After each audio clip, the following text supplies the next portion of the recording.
Elizabeth Warren, after all of this time and after all the debates where she rhetorically sided with Bernie against others on the stage on the issue of healthcare and Medicare for all, she decided to back off of Medicare for all.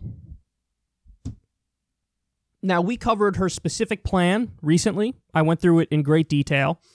And, my overall takeaway from her plan was it's not as good as Bernie. It's funded in a more regressive way as she pretends like it's the opposite and says, like, no middle-class taxes when it would be a Medicare head tax, which is a working-class tax, and it is a more regressive tax than Bernie's plan. But ultimately, at the end of the day, I was still happy that she was proposing Medicare for all. The funding was a little off, and there could have been tweaks that were better, but she was proposing Medicare for all. So it was the second best plan that was out there. But now, inexplicably, she's like, well, let me destroy all of the all of the good faith I built on the left by not abandoning Medicare for all. Let me destroy all that in one fell swoop. And she did it because she doesn't really believe in Medicare for all, but also to try to beat the criticisms from her right flank in the primary away. So absolutely disastrous. Here's what NBC News reports. New Warren plan splits Medicare for all into two bills and preserves private plans at first. Senator Elizabeth Warren released her plan for transitioning the country to a Medicare for all healthcare system Friday, splitting the effort into two legislative pushes that would happen over her first term in office, but holding off at first on ending the role of private insurance companies. Instead, she would pass legislation to offer new Medicare benefits to everyone first and then follow up with legislation to end existing employer plans by her third year in office once the new system has a foothold. There is so much wrong with this.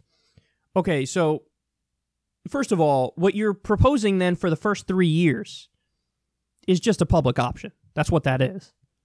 You're proposing a public option for the first 3 years. That's what you're doing.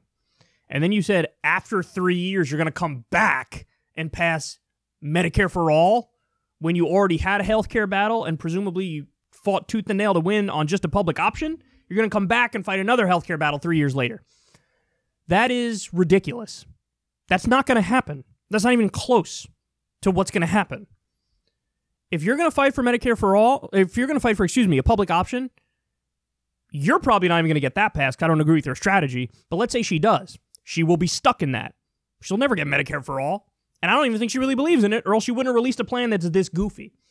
And the idea is, and this is why she did it, now Joe Biden and Mayor Pete, you can't attack me because I say we're going to give people the choice for 3 years, and they're going to realize that the government plan is so much better, and then when we eventually go to Medicare for all and the private insurance companies no longer exist in their current form, people are going to be for it because I gave them this 3-year period where they could experience how good the public option is before we went to Medicare for all.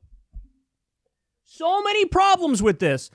Okay, if you were to do a public option, by the way, up front, that's not going to be the same as Medicare for all.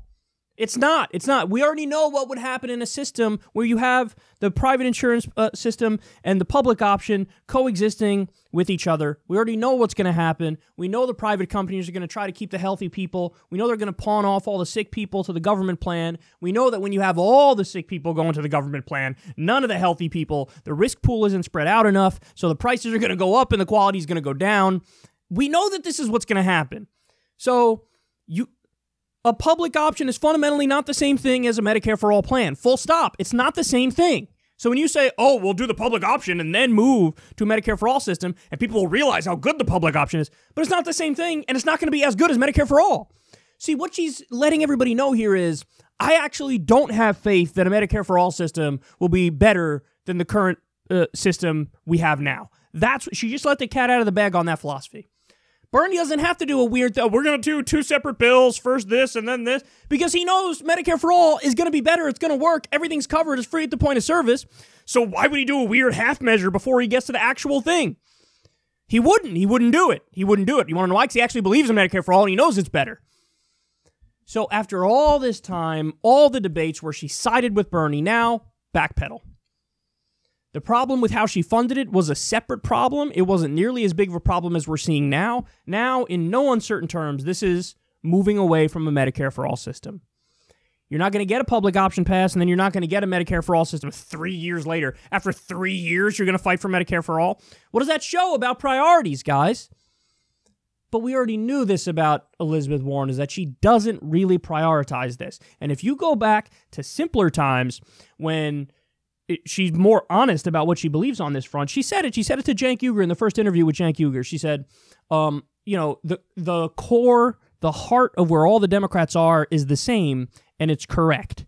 And that heart is we need to expand healthcare access. That's the weasel word, by the way. Expand access to healthcare for millions more people. So when she looks at a public option, when she looks at an expansion to the Affordable Care Act, when she looks at Medicare for all who want it, Medicare Extra, when she looks at all these plans, she goes, hey, that's all good enough. You want to know why? Because this is not on the top of her priority list. She cares about Wall Street. She cares about monopolies. She cares about trade and taxes. Like, this is what she cares about. This is what she cares about. She doesn't care as much about healthcare, and she doesn't care about foreign policy. And all the brownie points she earned by siding with Bernie in those fights on Medicare for all in the debates, gone now. Gone. So this is a clear, make no mistake about it, guys, it's a clear backpedal. For cynical reasons, too, because she was going to get into arguments with Mayor Pete and with Joe Biden on the debate stage where they're going to say, I'm preserving choice, and they're not. They're going to make that nonsense argument, and she didn't know how to respond to that. So how does she respond to it? No, we're going to pass healthcare reform in two parts, and the first part keeps the choice, and then people are going to see that the right choice is the government, and then eventually we'll get to Medicare for all. How convoluted and dumb is that? You know how you destroy that talking point? Here, very simple. You're still going to, I'll do it in Bernie's voice. You're still going to have choice. You could always choose your doctor. What we're doing is getting rid of the mafia middleman who's screwing you and price gouging you. That's it. That's all you have to say. No, we are for freedom of choice. You're not. You want to know why I'm for freedom of choice? You could pick your doctor under Medicare for all. You can't even pick it under our current system in many instances. Kyle, I have, so many doctors around where I live are out of network. So I can't go to a doctor who might be really close to where I live because they don't accept my insurance. So I don't have freedom of choice when it comes to our current system. Medicare for all would give me freedom of choice when it comes to my doctor. But freedom of choice for your insurance company? Nobody likes their insurance company. You want freedom of choice to determine which mafia is ripping you off? You want the Irish mafia or the Italian mafia? You pick. Here, I'm giving you a choice. This is how you fight back against Mayor Pete. She can't come up with that. She can't argue that because she doesn't believe in Medicare for all. Shame on you, Elizabeth Warren. Shame on you. There is only one Bernie Sanders, in case you didn't yet understand that.